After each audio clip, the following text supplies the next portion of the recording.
ప్రతి ఉదయం దేవుని వాగ్దానం అనే కార్యక్రమానికి ప్రేమతో మిమ్మల్ని ఆహ్వానిస్తుంటున్నాను. ఈ ఉదయకాల సమయంలో దేవుడు మన కొరకు ఏర్పాటు చేసినటువంటి వాగ్దానము హబక్కూకు గ్రంథము 2వ అధ్యాయము 4వ వచనాన్ని ధ్యానించుకుందాం.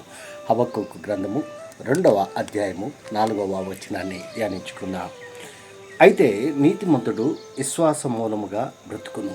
క్రీస్తునందు ప్రియమైన దేవుని బిడ్డలారా, ఈ ఉదయకాల సమయంలో పరిశుద్ధాత్మ దేవుడు మనకిస్తున్నటువంటి వాగ్దానము, అయితే నీతిమంతుడు విశ్వాస మూలముగా బ్రతుకును. ఈ యొక్క వాగ్దానాన్ని దేవుడు మనకును మన కుటుంబాలకును ఆశీర్వాదకరముగా మార్చునుగాక. ఈ యొక్క మాటల్లోని అంతరార్థాన్ని, ఆత్మీయ సత్యాలను మనం గ్రహించినట్లయితే ప్రవక్తలలో ఒకడైనటువంటి హబక్కూకు ఈ యొక్క గ్రంథాన్ని రచిస్తూ ఈ యొక్క మాటలను మాట్లాడుతూ ఉంటున్నాడు. క్రీస్తు పూర్వము 7వ శతాబ్దము చివరి భాగంలో హబక్కూకు ఈ యొక్క ప్రవచనాలను ప్రవచించాడు. శత్రువు బలముతోనూ క్రూర హింస జరిగిస్తున్నప్పుడు ప్రవక్త ఆవేదనతో దేవుణ్ణి నీవు చూచియు ఎందుకు ఊరుకున్నావు అని ప్రశ్నిస్తూ ఉంటున్నాడు. హబక్కూకు గ్రంథంలో మిగిలిన భాగమంతా అవినీతి మంత్రుల మీదకి వచ్చే శిక్ష గురించి ప్రవచిస్తూ ఉంటున్నాడు. ఈ యొక్క గ్రంథము చివరి భాగంలో దేవుని యొక్క గొప్పతనం గురించి, ప్రవక్తలోని ఒక అంచలమైన విశ్వాసం గురించి వర్ణన పద్య రూపంలో కనిపిస్తూ ఉంటున్నది. ఈ యొక్క హబక్కూకు గ్రంథంలో 3 ప్రాముఖ్యమైనటువంటి అంశాలు దాగి ఉంటున్నాయి. ఒకటి, హబక్కూకు యొక్క ఫిర్యాదులు మరియు యెహోవా జవాబులు.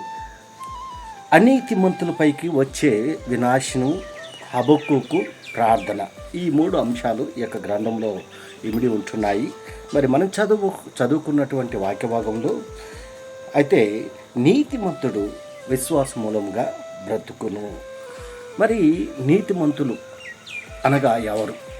దేవుని యందు భయభక్తులు కలిగి దేవునిలో నమ్మకముగా ఉండేటువంటి వారు, దేవుని యొక్క ఆజ్ఞకు లోబడి జీవించేటువంటి వారు నీతిమంతులుగా ఎంచబడతారు.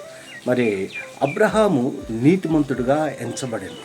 ఆయన అనేక విశ్వాసులకు తండ్రిగా మరి బిరుదును పొందుకొని అంటున్నాడు. ఎందుకనగా దేవుడు అబ్రహామును పిలిచినప్పుడు దేవుని మీద నమ్మకముతో దేవునితో నడిచాడు, విశ్వాసంతో దేవుని వెంట నడిచాడు. మరి ప్రశ్నించలేదు.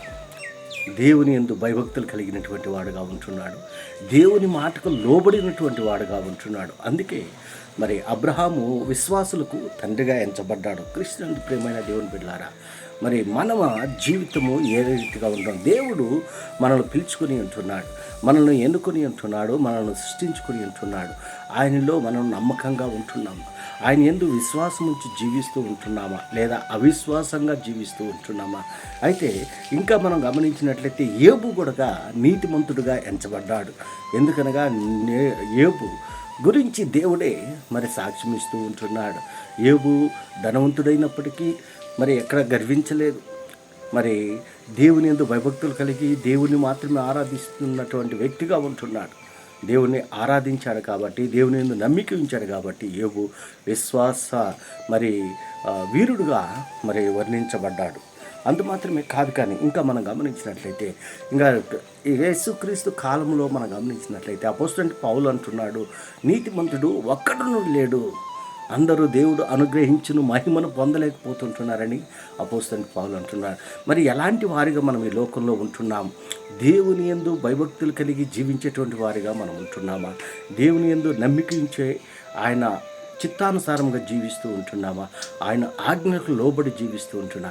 నీతిమంతుడిగా నీవు నేను తీర్చబడాలంటే ఆయన చిత్తానుసారంగా జీవించినప్పుడే నీవు నేను నీతిమంతుడిగా తీర్చబడతావని ఈ కొద్ది మాటల ద్వారా నేను హెచ్చరిక చేస్తుంటే దేవుడి యొక్క మాటలను మరెక్కువగా మీకును మీ కుటుంబాలకును ఆశీర్వాదకరంగా మార్చినగాక.